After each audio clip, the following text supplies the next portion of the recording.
There are a lot of things involved in this River State matter. And as a friend, I am advising you, if you are not careful, River State will become your albatross. Like the ancient mariner.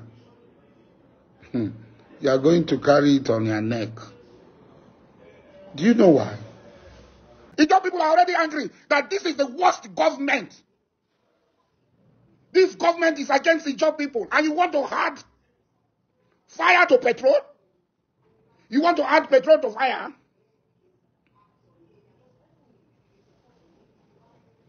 This is the worst government. That's the feeling of the Ijaw people. If nobody is telling you, as a friend, I will tell you. And Dokubo has been this person that has been so advocating for the presidency, of Tinubu to come into actualization. And eventually, Tinubu became the president of Nigeria on the 29th of May this year. But it looks like things are not going as planned. But then, looking at it carefully, Dokubo is now coming back to fight Tinubu. We remember how he was in the FCT, during the presidential tribunal, where him and his boys were sending a very tough message to oppositions. We want to send a note of warning to them. If you attempt anyhow, we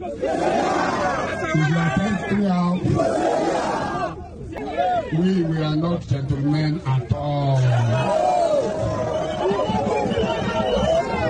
This Abuja will go past high school. We don't fight us. We are the people of Niger Delta. We don't vote for Tinubu. Anything that I want to better do. You hear him clearly. If anything happened, if you want to do anyhow, you see anyhow. During the Supreme Court judgment, they were there and they celebrated the victory. Message was sent. But what happened eventually? It seems like the president is not ready to deal or maybe to whine with those who were so violent on social media or maybe during the electionary process. Look at FFK has not gotten any position up till now, maybe because of the way he rounds his mouth. That is what some Nigerians believe.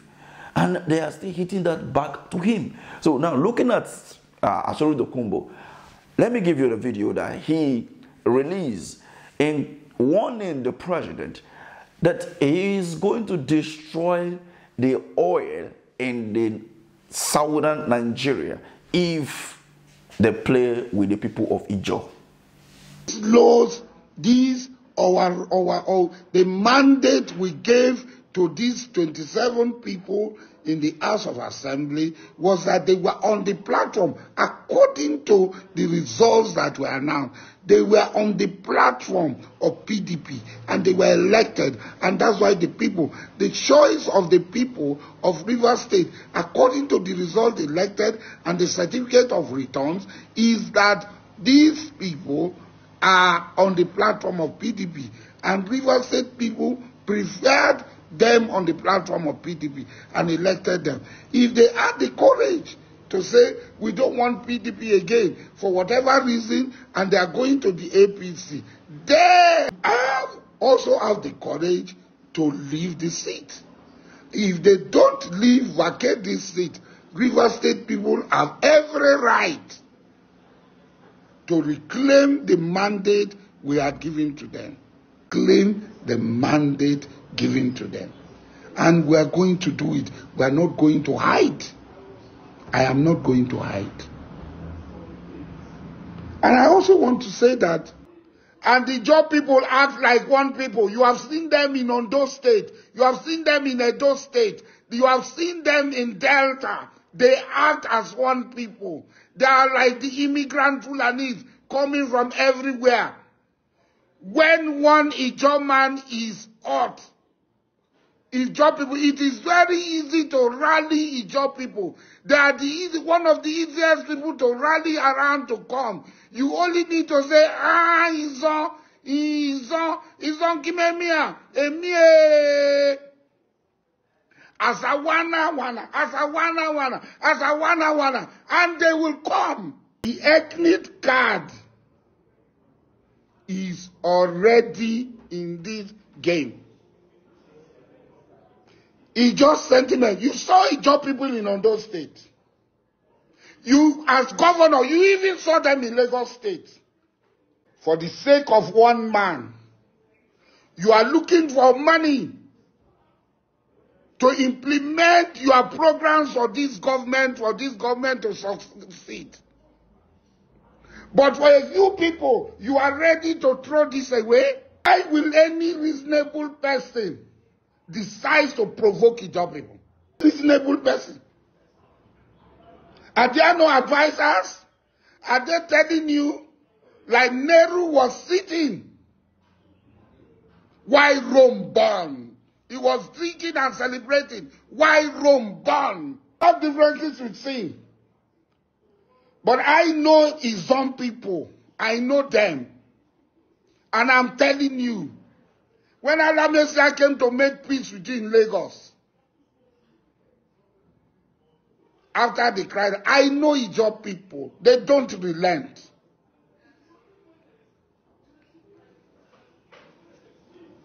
Can you afford that?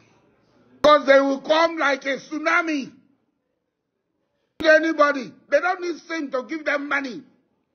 They don't need sin. Nobody mobilize them with money in Lagos, in Ondo, in Edo, and in Delta. Nobody. The environment provide them with the money and the resources to carry out the activities without blinking their eyes. You don't want to hear this naked truth. Okay, don't hear it. Ijaw people are already angry that this is the worst government. This government is against Ijaw people, and you want to add fire to petrol? You want to add petrol to fire?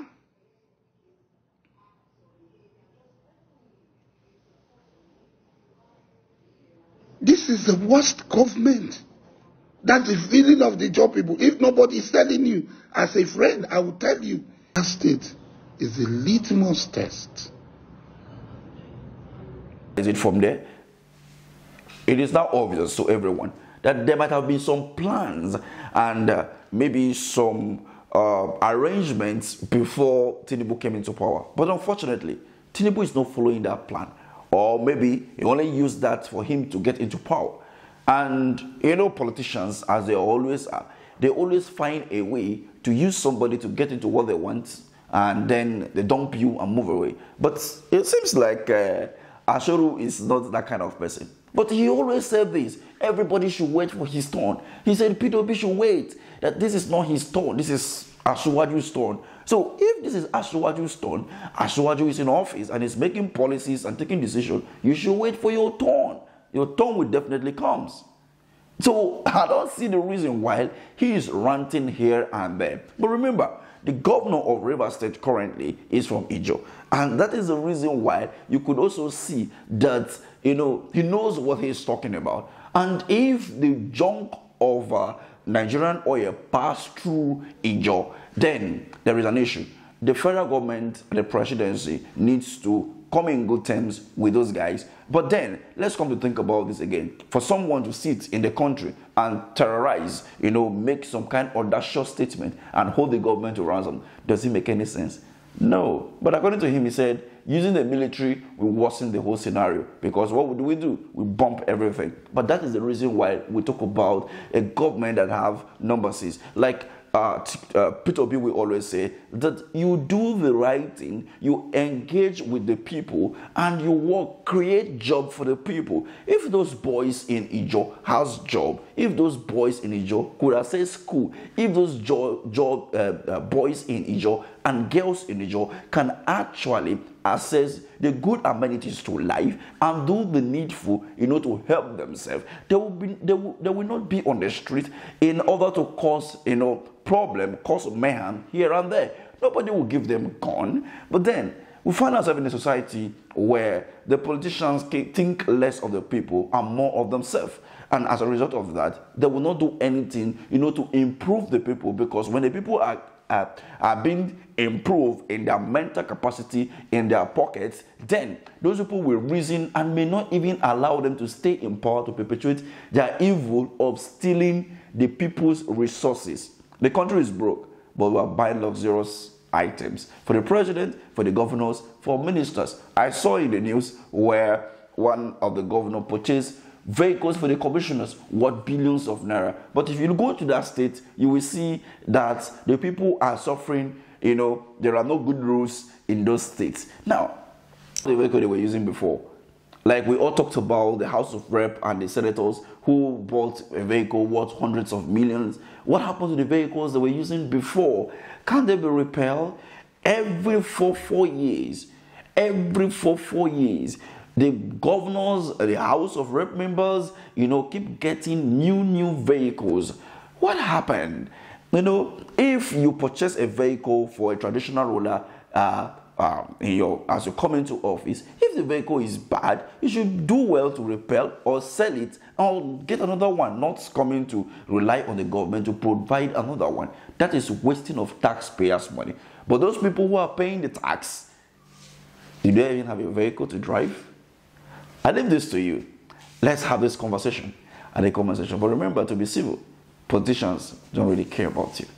Thank you for watching.